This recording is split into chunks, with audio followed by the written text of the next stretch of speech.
Close your eyes, take a breath. Tonight, we're going somewhere wild. Let's explore the world of the superb lyrebird. In the wet forests of southeastern Australia, the ground is buried under something deep and dark and crumbling. Fallen leaves pressed down by the rain, old bark, mossy logs so soft with moss that if you touched them, your finger would sink in. Layer after layer of it, thick and wet and full of old wood and earth. Shafts of pale morning light come down through the tall eucalyptus trees and reach the top of that deep leaf litter, but not the bottom. Somewhere in that quiet, something stirs. Do you know what kind of bird has feet strong enough to rake through that ground all day long? A lyrebird, and tonight we're going to follow one. His name is Digby, and he is a young male who is still becoming what he will be. He drops from his roost in the tree ferns above. A brown bird, the color of old bark, with a copper glow when the light finds him. His body is about as long as your arm from shoulder to wrist, and most of that length is his tail.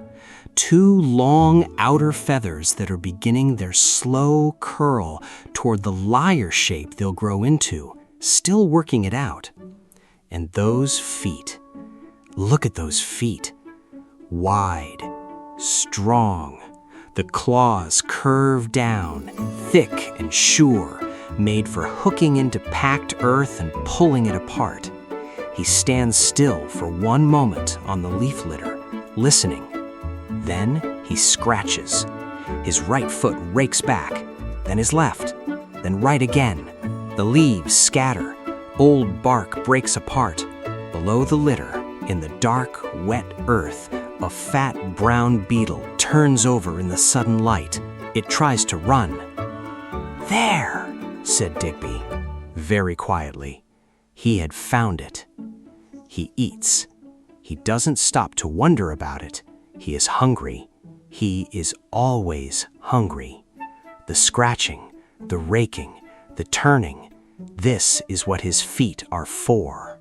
He scratched, and the ground gave back. Can you hear the rhythm of it? Listen. Right foot, left foot, litter flying. Right foot, left foot. He works his way slowly across the forest floor, one patch after another, never hurrying, never stopping. Wherever his claws have been, the ground is different. The leaves lie thin, the soil is loose and crumbled and open to the air. And in that open soil, in that turned up, broken apart earth, more beetles come, more kinds of beetles. More of the tiny pale creatures, no bigger than a grain of rice, that tumble up from under the litter when he rakes. He digs because he's hungry, and the digging makes more food. He has no idea. He just keeps scratching. He scratched, and the ground gave back. He has been working for about an hour when he stops. From somewhere uphill, past the mossy log and the tall tree ferns, a sound comes drifting down through the wet morning air. A song. Not one bird, several. Each one on his own cleared patch of ground. Each one singing something enormous and complicated, something that fills every space between the trees. Digby tilts his head to one side, then the other. He knows these songs. He can follow them the way you might follow a very difficult piece of music. You know where it goes, but you can't play it yet. The song rises and tumbles, it clicks and rushes, it stops and starts again in a completely different direction. He opens his beak. "Like this," he said to himself, very softly, just testing a note. He tries the turn in the middle. He tries the click before the high part. He tries the long rush that goes forward and forward until it opens out. His feet move in the small, careful dance he has been watching the older males practice. "Closer," he said. One part had come out nearly right. Then he comes to the flourish at the end, the hard part, the part that sounds so easy when the old males do it. He opens his beak wide, and the note comes out thin. Digby closes his beak. The older males are still singing, somewhere up through the trees, beautiful, complicated, finished. And Digby is here, in the lower forest, in the quiet that is his own. Do you know that feeling? When the thing you want to do isn't quite ready yet? When you try your very hardest and something comes out smaller than you meant? Digby knows it. He stands very still in the quiet that is between the big sounds. The forest drips. A leaf falls somewhere to his left. He can hear the gap between what he made and what they made as clearly as he can hear their songs. "Not yet," he said, very quietly, to nobody in particular.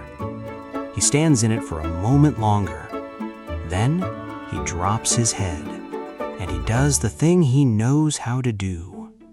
His feet hit the ground, and they know what to do. He scratches. He scratched, and the ground gave back. The rhythm of it is familiar and real. Right foot, left foot, a beetle, two spiders, the tiny pale creatures tumbling up. He eats. He doesn't stop. The forest floor gives back what it always gives back when his claws come through. He doesn't think about the song while he works. He is too busy. But look at where his feet have been while he was just trying to be full. In the bare patches he left this morning, in the places where his claws scraped the litter thin and let the dark soil breathe, something is happening. Tiny green shoots, each one no thicker than a thread, are pushing up through the earth.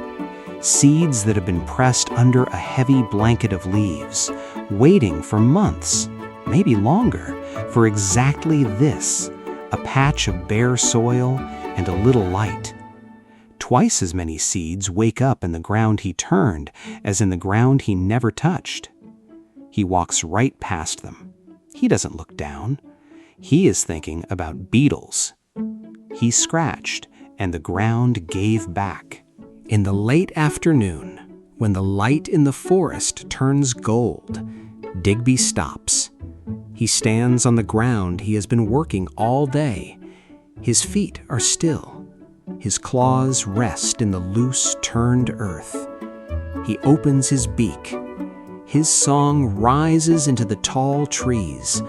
Not perfect, not finished, but longer today than yesterday. And the hard part at the end, the flourish that escaped him this morning, gets a little bit closer every time he tries. He stands on ground he made and sings. And he doesn't know that the green behind him is there because of his feet.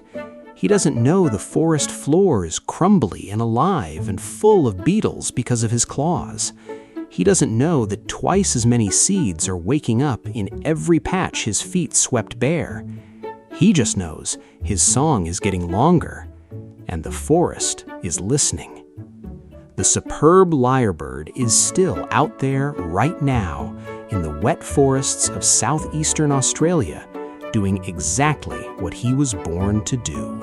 Do you think Digby knows when he wakes up tomorrow morning that his feet changed something in the forest today?